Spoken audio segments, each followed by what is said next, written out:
Yes, I'll admit to anyone and everyone, I used to be an addict. That is a fact. But the truth is, I'm no longer an addict anymore. What I believe what connects us as humans more than anything, it's not the awards, it's not the accolades, it's all of our challenges, our limiting beliefs, because we all have them. Most men lead a life of quiet desperation. We're all going through something. Shame thrives in the darkness. You heal it with transparency, speaking it. I went through a really, really dark time in my life and got to the point where I was going to end my life.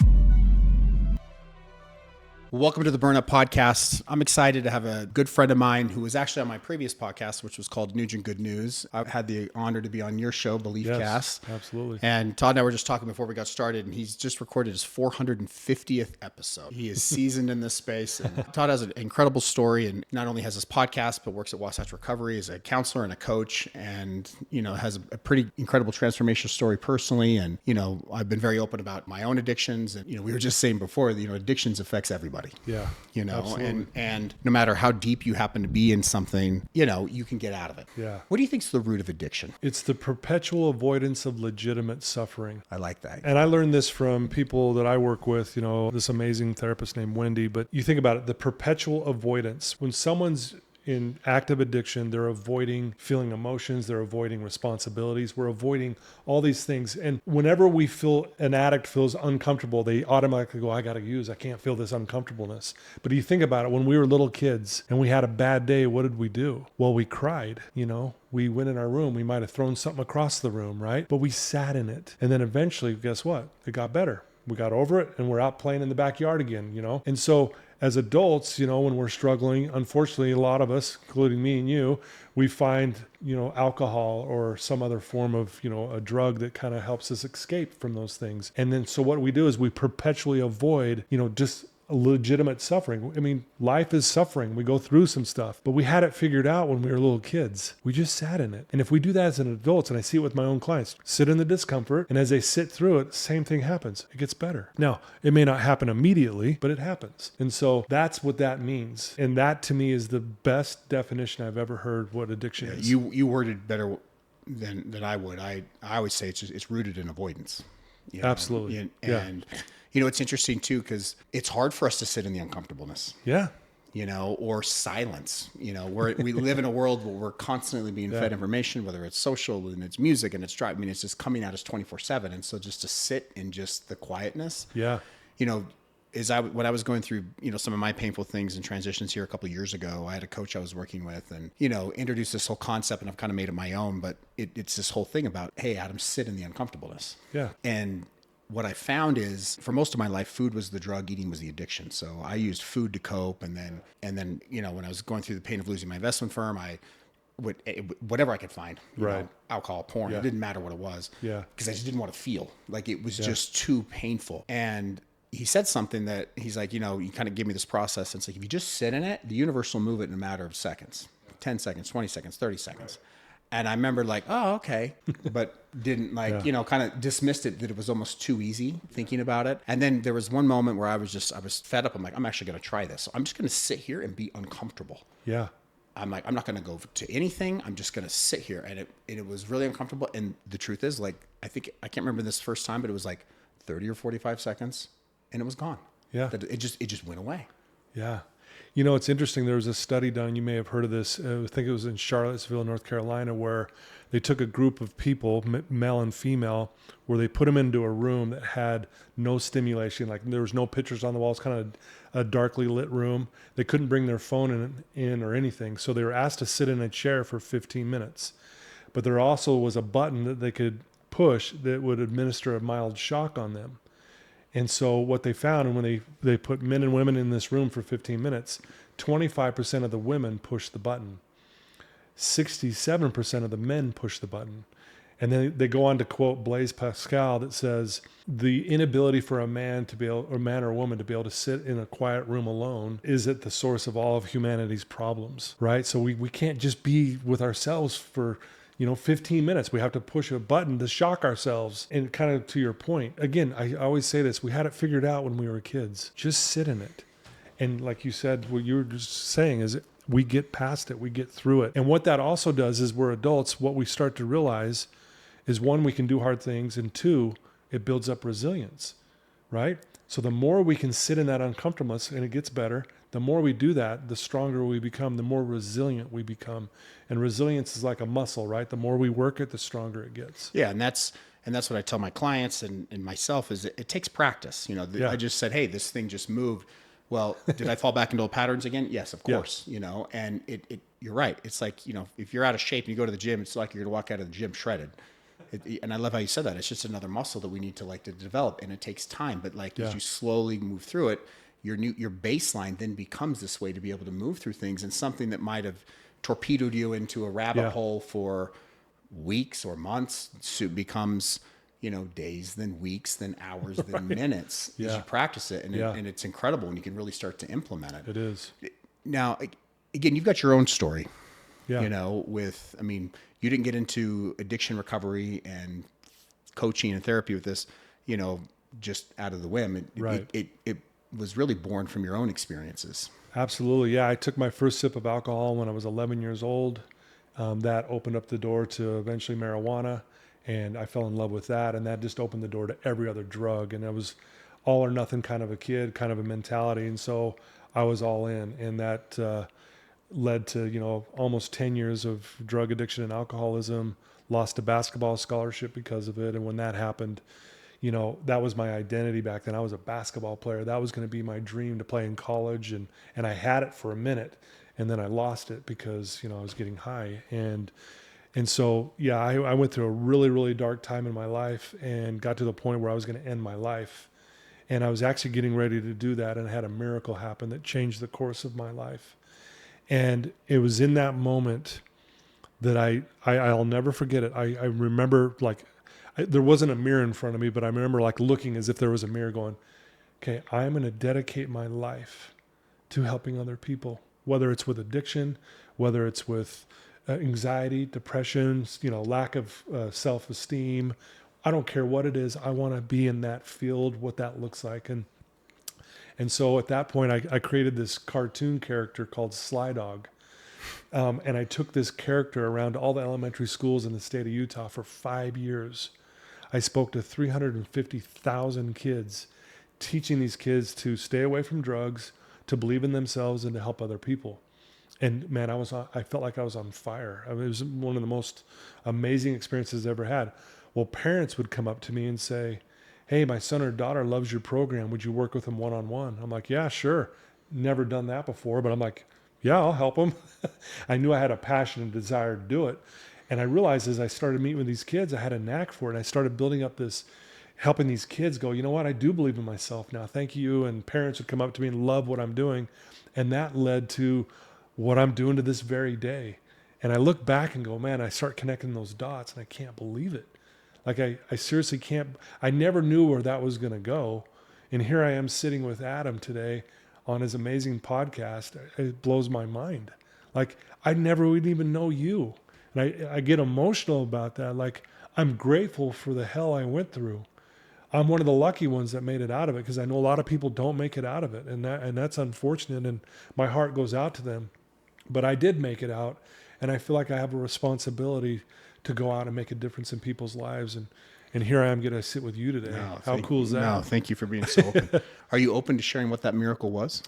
Well, the miracle was, yeah, absolutely. The miracle was, I didn't grow up in a religious family, but the miracle was I reached out to God in a moment where I didn't even believe in God.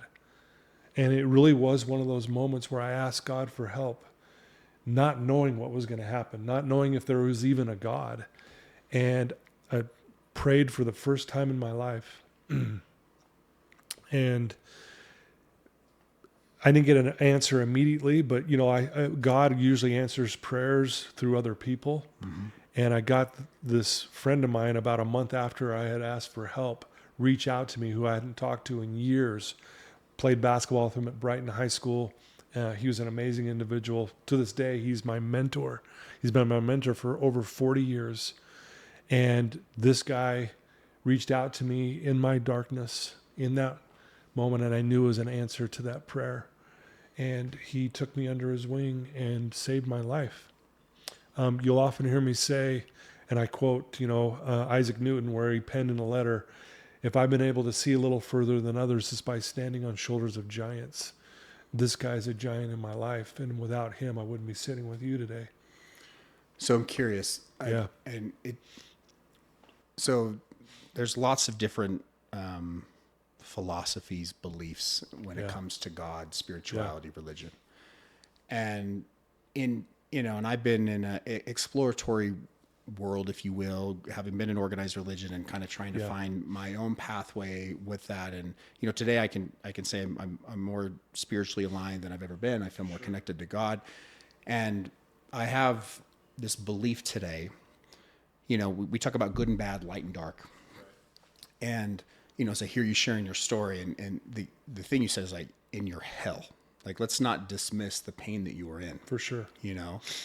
And then taking it a step further, that it's like, we want more light, we want more whatever it happens to be. And then we have this darkness, some call it the adversary, some call it all these different things. There's light and dark. I've come to believe, and I'm choosing to believe today, that really many times the light that we're searching for so deeply is actually found in the dark. Yeah. And then taking it a step further, that, of course, no one wants to feel pain. No one wants to be in hell. No one wants anything, but the reality is they are gifts. Yeah. These are actually gifts that the universe, that God presents to us, that each and every one of us experience at different levels, that everything, and I'm choosing today to believe that, like, even though I don't want pain, there's a lot of things I, full disclosure, don't understand. There's a lot of horrific things, especially in the world today, of what's going on. But in my own life, and I can see it in countless lives, like, I might not understand why I'm going through what I'm going through or why I'm experiencing this, but if I look back on every dark, horrific moment for me, there has been something incredibly beautiful that's come on the other side of it. For sure. It's almost like, under the Christmas tree, you saw these beautiful presents, and then there's this ugly box, that's been duct taped and whatever. And it's like, well, what's that? No, and then as you peel it all back, and then there's this diamond in there, and I'm going to ask you a question. I think you already know the answer is, if you look back on that, would you take away any of those? Never. Yeah. I couldn't agree with you more with what you just said there. I really believe life happens for us, not to us.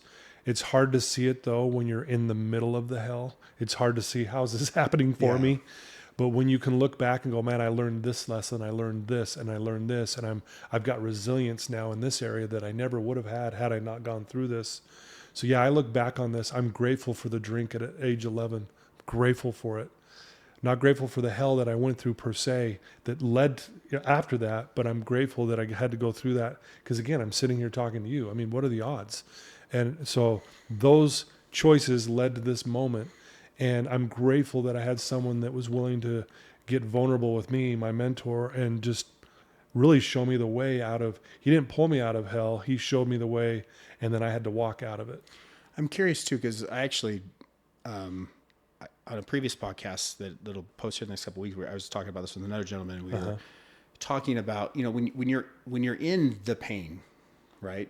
So we both can agree that, hey, there's some really good that's going to come out of it.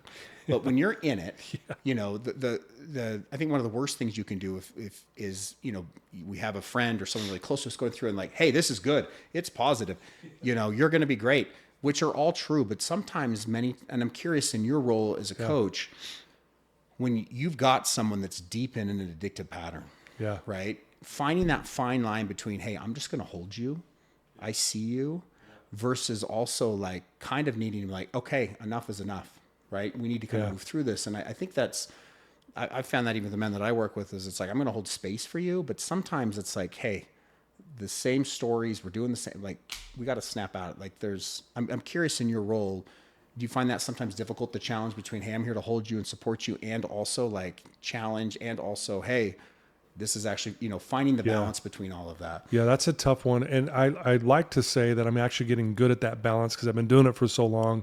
And it is a tricky balance, because, you're dealing with someone who has blown up their life. They have so much shame. And the last thing I want to do is fuel the shame, right? I don't want to add to the shame.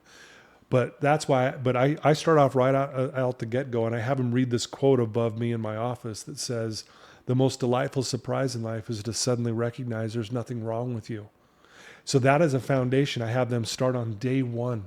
I don't care how much they've blown up their life. I don't care how bad they're suffering.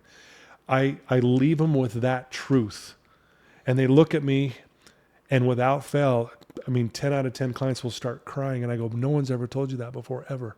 And I said, the problem is you think something's wrong with you, because you really don't have a drinking or a drug problem. You have a thinking problem. And these thoughts, because of what you've been through, abuse and trauma and, neglect. I mean, there's all kinds of reasons why they're where they're at, right? No judgment.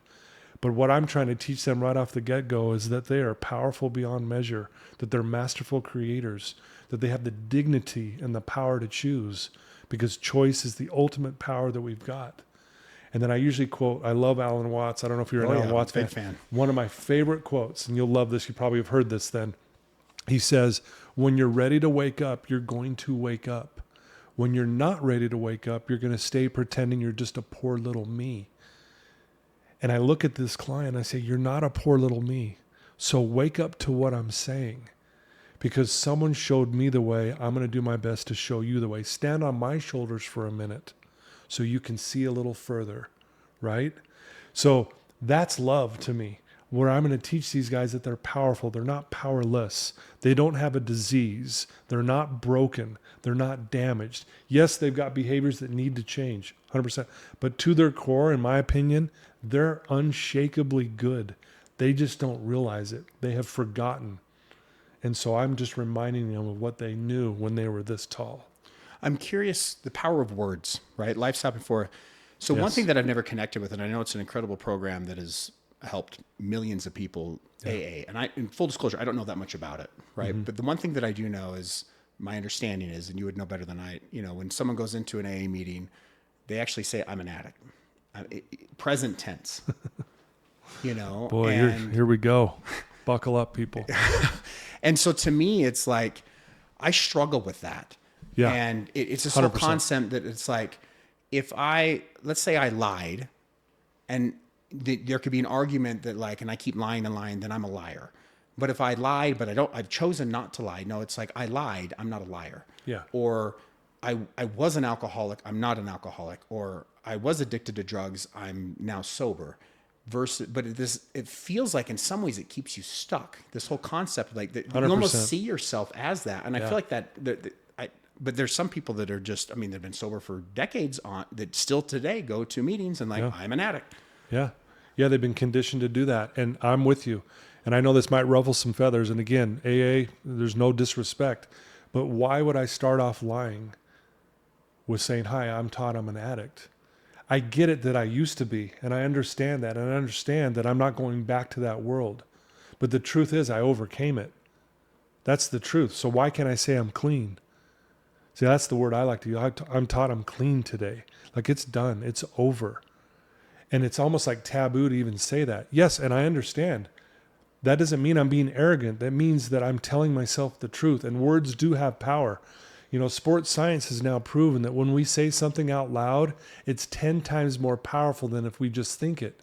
And if we say something negative out loud, it's 4 to 7 times the multiple of the 10. So you have a 40 to 70% chance of making that real when you say something negative out loud. So yes, I'll admit to anyone and everyone, I used to be an addict. That is a fact. But the truth is I'm no longer an addict anymore. I'm clean. It's done. It's over. And you'll laugh at this. So I'm at a treatment center, right, as a counselor, and I've got everyone in the room, and I walk in. All these people have blown up their lives. They're in treatment, right? And I look at them, hey, guys, I've got some really good news for you. And they're like, what, Todd? What is it? They're all ready to hear it. And I go, you guys overcame addiction already. And you see them, they look like they're baffled. And I go, no one's told you that. I go, but connect the dots. You did it. Now, could they go back to it? Yes. There's work to be done. 100%. But the truth is they used to be addicts. It's powerful, man. Powerful. It is powerful.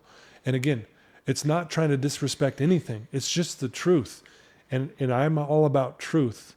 I'm going to stand up and say, yeah, I used to be an addict. I'm not an addict today. I haven't had a drink in 36 years. Am I supposed to say I'm an alcoholic? Yes, that's what AA would tell me.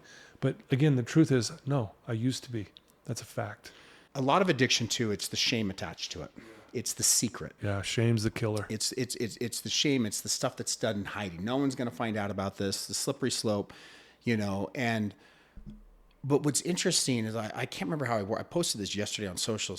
It was one of the greatest things, like, shame thrives, in basically in the darkness. Yeah. And you heal it with transparency, speaking it. Yeah. And I'm curious, going back to what you said right after your experience, you're clean now, and you're like, I want to share this with the world. Oh yeah. But when you first, again, you're now clean. When you first I want to do that, wanting to share it, but then all of a sudden, speaking to it. Now it's like, this is what you do. It's like, it's no big deal. And that's how I feel. Like, I'm open about everything, but but when you first start speaking to and owning your stuff in a public setting, it's uncomfortable. How are they going to think me? It's still there. Yeah. But when you actually speak, you come back to truth. That's a big thing for me too, is the truth hurts, but it sets you free. And it's a freedom that you cannot equate or even put a price tag on. Sure. The value of what it does for us as humans, and just being able to speak it. It's like, yep, this happened. And many times I found that when someone speaks to it, it's then a flashlight on somebody else's stuff. And then many times they'll project on the other person, but they're just not brave enough, if you will, to be able to speak it and own their part of it. Yeah. And I'm curious, is part of the recovery process, not only, again, they're there, of course, they're taking ownership, but then I'm curious at Wasatch or in you as a counselor, is part of that actually, hey, you need to share it with us with people. You need to let them know. Yeah, I think you get them to that place, because I think that's one of the good things AA really does, is you stand up and share your story, and it allows you to own it. I had an opportunity to speak at the Utah State Prison, and I'll never forget, they had 3 inmates speak before me, each take 5 minutes. The last guy, before I got up to speak, I'll never forget what he said. He goes, if you don't own your story, it owns you.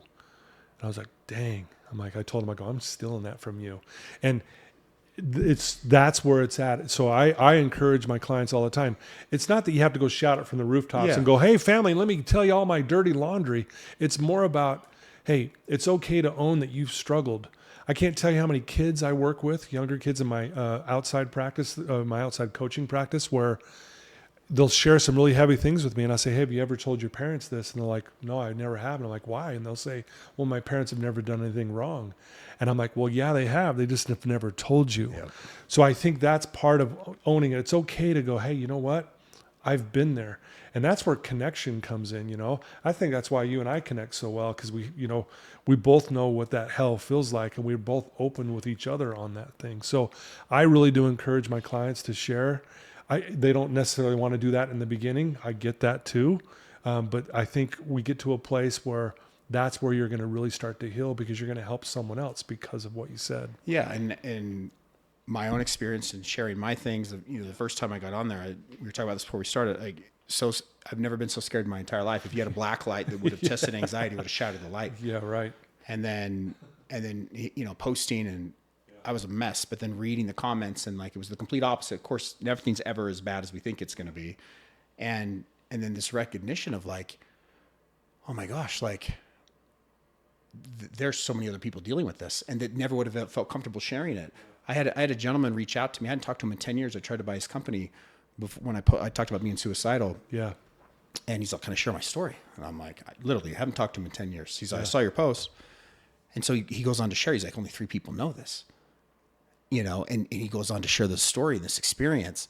And it was just this beautiful bonding moment. And you just said the vulnerability or sharing that actually connects us even closer. Because what I believe what connects us as humans more than anything, it's not the awards, it's not the accolades, it's all of our challenges, our limiting beliefs, because we all have them. Yeah. Oh, and, yeah. And when you open the door or you share yours, it opens the door and it creates safety for other people to be able to share. Yeah. Absolutely. It reminds me, your story, when you got vulnerable. I remember seeing, I told you I cried with you, man. It reminds me of the quote by Henry David Thoreau that says, most men lead a life of quiet desperation. We're all going through something. And that's why when you do something like that and you get vulnerable, man, people come out of the woodwork going, oh man, I feel safe enough to share with Adam. Hey, I get you, man. Thanks for sharing. Cause man, it saved my life. Cause now I'm going to share it of what I've been going through. So I think it's important. And I think it really is where the magic is when we get to that place. Obviously we got stuff to work through, and I see my clients going through a lot, but getting to that place where they can stand up and own their story. And it's easy to own it when you've actually made the changes, right? It's hard to own it when you're still in the thick of it. Yeah, you're out of alignment. But you're out of alignment. But man, when you've worked through what you need to work through, when you own it, man, you bring the world to you. It's amazing. Do you see, again, there's lots of different reasons that people turn to addictive, right? Again, it's avoidance, but you've worked with hundreds, if not thousands of people over the years. Do you see a common theme that leads, talking men, men or women, but specifically men, like, do you see a common theme that leads them down that path? Number one thing that I get over and over, year after year, client after client, is I'm not good enough. I'm telling you, that is at the top of the list. And that is a shame-based belief. I'm not good enough. And what do? We try to be good enough when we're always trying to be good enough and we never can quite do it. And, and that perfection kind of attitude and that perfection mindset, which is basically just based in fear, got to prove myself and everybody I got this, when in reality, that's not the case. But that's the number one thing I think I hear without fail is I'm not good enough. Yeah, I'm not worthy. I'm not worthy. I'm not lovable. And they all kind of are saying the same thing. I hear this one a lot too. I'm different. I'm unique, so I can't connect with people. And the other one is, there's just something wrong with me. I'm broken. Like I had a client, the other day, it was just basically, he said, my soul is broken. And you hear that, man, it tears me up. Yeah. It's heartbreaking. And I believe that he believes that, but it's still a lie. My job is to point out, hey, you're lying to yourself. And then what I'll often will say, well, prove to me your soul is broken. I get that you feel that. I get that you believe that. And, they sit there and they're perplexed and they can't really come up with it. And I said, see, and right there, the reason why you can't tell me or show me is because it's not true.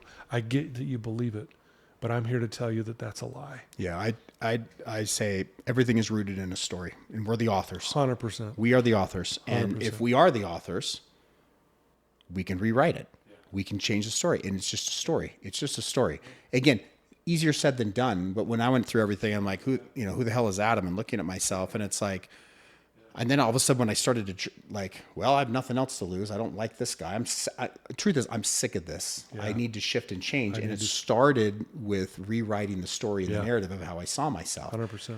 And me being a recovering people pleaser, my entire worth and identity was tied to everybody else. And that's a slippery slope that's where I was most of my life, that my worth was tied to my money, was how much I give, people pleasing over. My worth was tied to all of that. And it's exhausting. It's exhausting. And then to get to a place today that's like, no, I know I'm worthy. Like everybody's worthy, period. There's no fine print. There's not, if you do this thing. And I've found that with, it doesn't matter if some of my clients are men that I'm working with, they could be making a ridiculous amount of money, but if something's off in their marriage, if you get to they don't know it consciously at the beginning, but as you start to get, and they start to open up, you go deeper and deeper, it's like they don't feel worthy of love. Yeah. Or someone that hits a threshold with money, they don't feel worthy of success. Yeah. And it's, and then unfortunately, full circle back into the addiction thing, we put masks on, we're okay, we pretend we're okay, this is that, but inside we're dying on the inside, and then we don't want to feel those feelings, and then we turn to these addictive patterns, and then you get stuck in this cycle. I always say addiction just keeps you stuck. Like you can't outrun it. You're just you're kicking the can down the road. Yeah, absolutely. No, well said. Yeah. Again, these are the challenges, and it is hard to recognize a narrative that you've bought into for decades, right? And here's the thing. I heard this, and you may have heard this too. Gary Vee, who's a very popular guy, and I really love his approach. He says the definition of success should be for all of us is waking up in a good mood, because you can have the money, you can have the wife, you can have the car, you can have the house, all this stuff. But if you're not waking up in a good mood, what's the point of all that stuff? And then I had a client tell me when I was sharing this with her, this is what Gary Vee said about, because I buy into that. And she says, I think it's even more than that. I think it's being comfortable in your own skin. Yeah. And I was like, mic drop moment. I'm like, dang, you said it so beautifully. And I think that's what it is. So, meaning if I'm comfortable in my own skin, it's okay if I don't hit the sales quota per se, right? I'm going to still be okay. Got in an argument with my wife. Okay. I'm going to do the things necessary to make sure I mend that thing with her, and so, but it comes down to us being comfortable with ourselves. Because if I'm not, I'm constantly people pleasing, I'm constantly reaching out, and that leads to all kinds of stuff. And then we never quite make it. We're never perfect. And then what do? Then we shame ourselves. Shame, if there is a disease, it's shame. Shame is the killer. I'm just a bad person. And again, it's a lie, but it's, a lot of people, my clients, when I first meet with them, they're stuck in that mindset. Yeah, it's being authentic, authentically you. Which is, again, being the people pleaser, my worth, everything tied to everybody. And, I'm saying yes to things that I would normally say yes to, but I want them to like me. And I want, never saying no boundaries. And what's interesting is I was going through all of this and went through, and kind of just sitting with it. I had to what really kind of helped me really start to shift that was I just kind of sat and looked at, this was more around people. And that were in my life, and there were lots of people that, frankly, if I really was being honest with myself, I didn't even like them, or they weren't really my favorite people anyway. So who am I? Who am I to think that everybody's going to like me if I don't like everybody?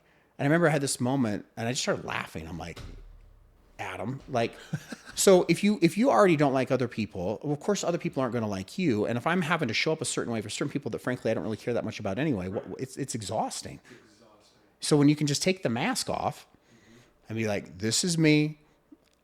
And when you can just be you, then the reality is, if we're wearing a mask in certain people, in other people's lives, the reality is it's fake. There's a lie. In some ways it's built on a pretty rocky foundation. So I'm in a season of my life, I want to be authentically me. And if you're into me, great. If you're not, that's okay too. But the more authentic you are, you're going to call the people into your life that are meant to be in your life, and the people that aren't are going to go away. Exactly. Well said. So Todd, where can people find out more about you?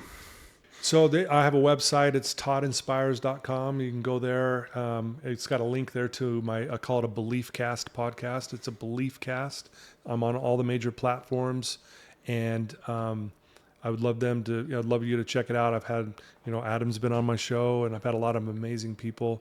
And you can get to anything about me there, and you can even reach out to me if you have a question or anything like that. Yeah, and as you can see, one of my favorite things about you, you just have such a big heart, and you're humble and you're kind, and also it's just even how you're spoken, there's just this quiet confidence about you and the way you move through the world, and to me, confidence is quiet, and it's more of an energetic thing. And every time I've been with you, we were together here, a month or so ago with some other podcasters, and it was just you just have great energy. Oh, thank you. It means a lot. As we kind of wrap things up here, what's for anyone that's struggling right now with whatever in an addictive state or limiting belief, whatever happens to be, what are some parting words of advice you would give? Oh, that's great.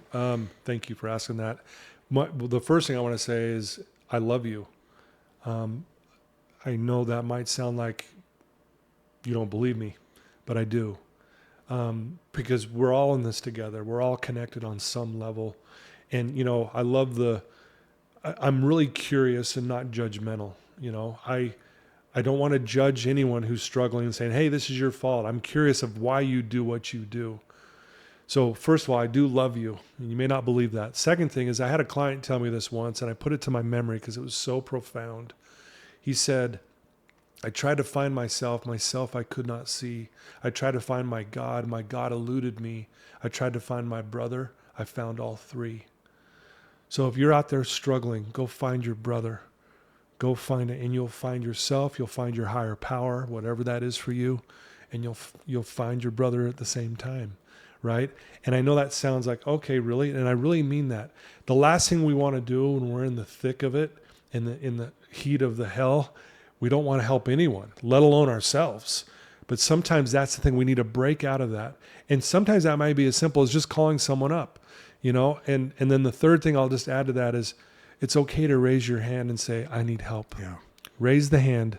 Hey, reach out to Adam, reach out to me. Hey, I need help. Sometimes that's through social media. You DM each other, or a text or a call or whatever it is, email. But raise your hand and have, 10 seconds of insane courage and say, I'm in a dark place and I need some help. Please help me. And I know I would help you any way I can. I know Adam would too. And there's many people in your lives, if you'll just reach out to them and say, hey, I'm in a dark place and I need help. Because, by the way, we need you. Tomorrow needs you. You're part of an equation. And if you're not here, the equation gets messed up. We need you. So, and I echo that. And when you're in the dark and you feel like you're alone, there are people that have been through it. There's people that will be more than willing to extend an arm. And as you get through this, you actually get to be someone that can extend an arm to somebody else that's going through it. Because the reality is, whatever you're going through, there are millions of other people experiencing the same thing. Yeah. You know, you've been through the fire, and now hopefully we're the ones taking the buckets of water to those that are still consumed by it. Yeah. And that's the goal. And I know that's why I think why we relate so much to each other. And again, I love what you do, Adam. You're an amazing human being. And I really admire you on so many levels. And I know it took a minute for us to get here. So thank you for being patient. But I love this opportunity, and hopefully your listeners and your followers got something out of this today. I appreciate it. And big fan of yours. And again, check out his podcast. There'll be show notes where you can access all of Todd's stuff. And as always, thank you for joining us, and we'll see you next time on the Burn Up Podcast.